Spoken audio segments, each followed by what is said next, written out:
네. 네, 안녕하세요. 네. 저는 넥스트엠에서 우리 아이들 과학 가르치고 있는 조아라입니다. 제가 우리 아이들 이제 앞으로 변경된 교육과정에 따라서 과학 공부를 어떻게 준비를 해야 되는지, 그리고 선택 과목은 어떻게 선택을 해야 되는지에 대해서 간단하게 준비했습니다. 이제 고등학교 22개정 우리 아이들이 이제 배울 25년 고1, 지금 현재 아이들부터 적용이 되는 과목이에요. 그러니까 과학 과목이 엄청 많아졌죠. 그래서 예전에는 그냥 고1 과학, 통합과학하고 그냥 뭐 물화생지 1, 물화생지 2, 뭐 이 정도였다면 지금 보시면 지금 일반 선택, 진로 선택, 융합 선택에 뭐 과학계열 진로 선택에 고시의 과목까지 굉장히 다양해졌어요. 이게 우리 아이들이 이제 고등학교에서 배우는 과목인데요. 근데 이제 일반고하고 특목고하고 조금 차이가 있기는 합니다. 그래서 일반고는 제가 여기 보면은 여기까지 융합선택 과목까지 일반고에서 배우는 과목이고요. 그다음에 이제 밑에 특목고에서 배우는 과목은 여기 고시의 과목까지, 그래서 뭐 외대부고나 하나고나 상상고나 이런 4사고에서 공부하는 과목이라고 보시면 돼요.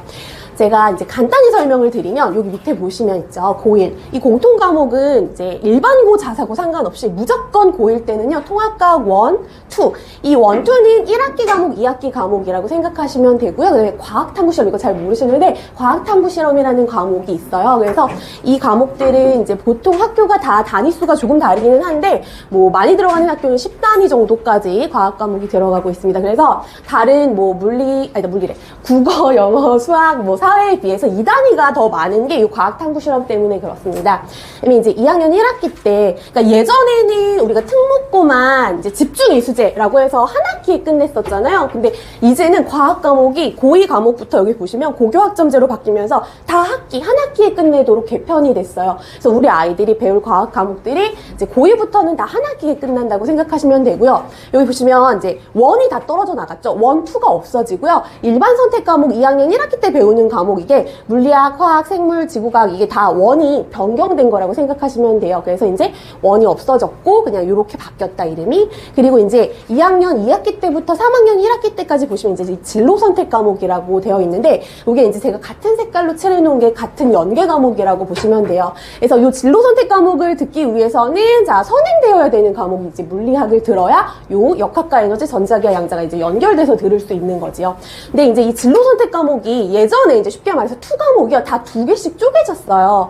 근데 예전 같은 경우는 뭐 2를 안 하는 아이들도 많았고, 그 다음에 뭐 해도 1개 정도 하는 아이들이 많았는데 이게 굉장히 중요해졌습니다. 그래서 요거는 제가 조금 이따가 다시 설명해 드리도록 하겠습니다. 근데 이제 융합 선택 과목 같은 경우는 이제 특이하게 제가 여기 절대평가라고 써놨는데요. 이 절대평가라고 해서 예전하고는 조금 달라. 그러니까 예전에 절대평가하면 그냥 뭐 ABCD에서 뭐 학교에서 재량으로 A를 40%까지 줄 수도 있고 이랬는데 지금은 아니고요. 이제 성적 분포도 퍼센트를 표시를 해야 돼서 그것도 제가 다음 장에서 설명해 드리도록 하겠습니다.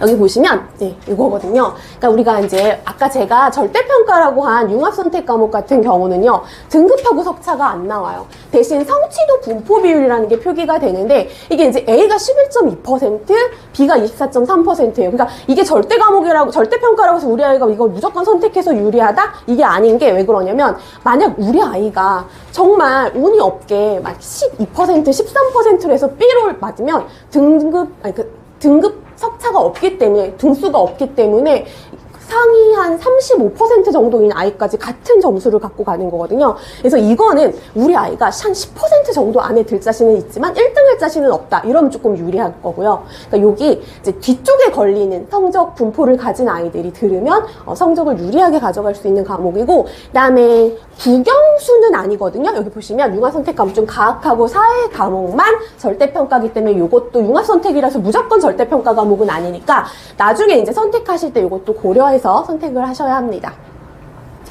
이게 이제 서울대 이번에 28년 대입 바뀐 건데요. 이제 당연히 뭐 수시는 내신으로 가는 거고, 여기 보시면 일반 전형이지요. 수능이지요. 근데 수능에서 이제 통합과학을 보고 물화생지 1, 2를 안 본다, 이렇게 했어요. 그럼 학교에서 우수한 아이들을 선발할 수가 없잖아요. 그래서 여기 보시면 제가 여기 교과 역량 평가라고 해서 이제 내신이 쉽게 말해서 40% 들어가는 거예요. 근데 이 40%가 어떻게 들어가냐면, 여기 보시면 이제 여기는 수학이고 과학 제가 말씀드리면 이제 물리학, 화학, 생명, 지구과학과 연계된 그러니까 물화생지 중에 한 3개 정도는 무조건 해야 되고 그 다음 진로 선택 과목 중 3개 아까 말했던 진로 선택 과목에서 3가지 이상 이수를 한 학생만 뽑겠다라고 서울대에서 발표를 했어요.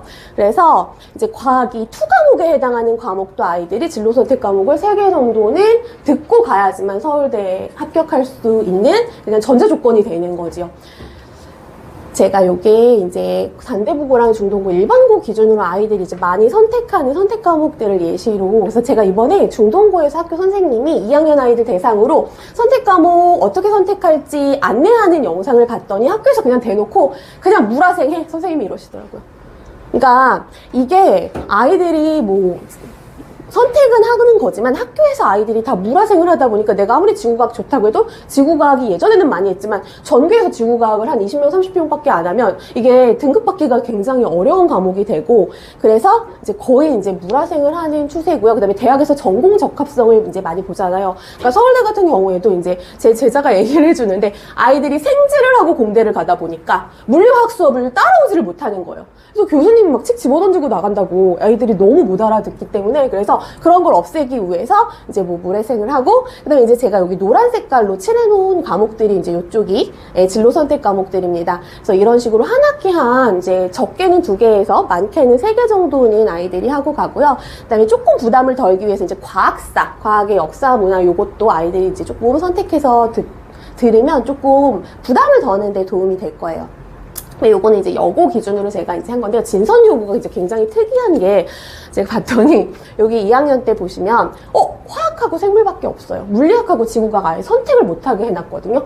그럼 물리학은 어디 있어요? 2학기 때 되어 있잖아요. 근데 너무 이상한 게 여기 보시면은 이제 지구과학하고 물리학하고 이렇게 들어야 되니까 1학기 때 못 듣고 그러면 대놓고 이제 여고에서 진선 여고에서 너네 그냥 화학하고 생물해 이렇게 되는 거잖아요. 그래서 화학하고 생물하고 그러니까 우리 아이들이 이제 이걸 어떤 선택 과목을 할지를 조금 많이 생각을 하고 고등학교를 진학을 하면 굉장히 많이 도움이 됩니다. 그래서 이런 식으로 제가 간단하게 준비를 했고요. 그다음에 이제 이건 개정된 과학이에요. 그래서 통합과학은 뭐 다 아실 거고 이거는 어느 학교나 공통이기 때문에 근데 이제 통합과학의 가장 큰 특징이 어머니들이 이제 저한테 가장 많이 물어보시는 게 선생님 저희 아이는요 문과를 갈 건데 화학 선행을 해야 돼요? 물리 선행을 해야 돼요? 이걸 많이 물어보세요. 차라리 통합과학을 하는 게 낫지 않을까요? 근데 이제 제가 어떻게 말씀을 드리냐면 이 지역 고등학교나 아니면 자사고 같은 경우는요 통합과학 시험도 만만치 않거든요. 굉장히 어려워요. 근데 여기 보시면 이게 고2 화학이랑 겹치는 단원이거든요. 통합과학 중에서. 그러니까 통합과학의 화학 파트가 90%가 고2 화학이랑 겹쳐요. 그러니까 이게 전체 중에 이만큼이 겹치고 물리도 이제 역학 파트도 겹치거든요. 그래서 저는 문과를 가던 이과를 가던 그래도 화학하고 물리는 기본 정도는 한번 하고 가는 게 고등학교 내신에 고1 내신부터 굉장히 도움이 되기 때문에 그냥 물원, 화원을 하면 자동으로 통합과학의 심화까지 완성이 된다고 생각하시면 됩니다. 그럼 이제 개정된 화학인데 이제 우리 아이들이 배울 이제 가장 큰 특징이 뭐냐면요. 여기 보시면은 3단원이 화학평형 단원이 원래 없었는데 화학2에 있던 단원이 한 단원이 내려왔어요. 그래서 예전에는 이제 1, 4단원만 계산 단원이었고 2, 3단원이 암기 단원이었는데 이 3단원도 계산하는 단원이거든요. 그래서 난이도는 이제 조금 올라갔고 양은 조금 줄어들기는 했습니다. 그다음에 이제 진로 선택 과목 이제 우리 아이들이 뭐 둘 다 하는 아이들도 있을 거고 하나만 만약에 한다 그럼 무조건 이제 저는 이거 물질과 에너지 추천해드립니다.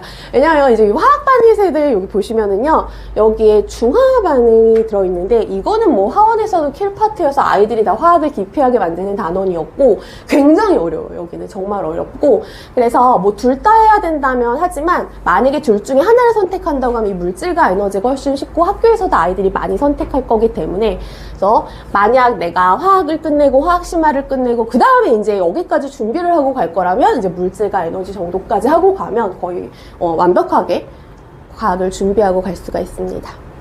이제 우리 아이들은 이제 안 보겠지만 제가 이제 이걸 왜 준비를 했냐면요. 지금 수능 가탐 선택 과목 비율인데요. 이제 24년부터 이제 올해 26년까지 화학을 보시면 이제 거의 처참해요. 13%에서 9.85 화학이 지금 올해 4.92%밖에 선택을 안 했거든요. 물리한테도 이제 역전을 당했어요. 25년부터 보시면. 근데 이게 왜 이럴 것 같으세요? 굉장히 화학이 너무너무 어려워졌거든요. 제가 봐도 난이도가 미쳤어요. 제가 이제 상상고 내신을 8년 동안 했거든요. 그래서 작년까지 계속 했는데 환상고에서도 시험을 보면 아이들이 저한테 하는 얘기가 선생님 저는 물리가 제일 어려운 줄 알았는데 화학이 훨씬 어려워요. 너무너무 어렵다고 항상 얘기를 하거든요. 그래서 화학 같은 경우도 이제 준비를 많이 하고 고등학교를 가야 하고요. 이거는 이제 고대에서 이제 전공별로 이제 이수 권장 과목 말 그대로 이게 모든 학교가 다 있어요. 그러니까 우리 대학에 이과를 오려면 이거랑 이거는 꼭 하고 오세요. 라고 이제 선행 과목을 이제 이렇게 표시를 해 놓은 건데 이것도 우리 아이가 어느 대학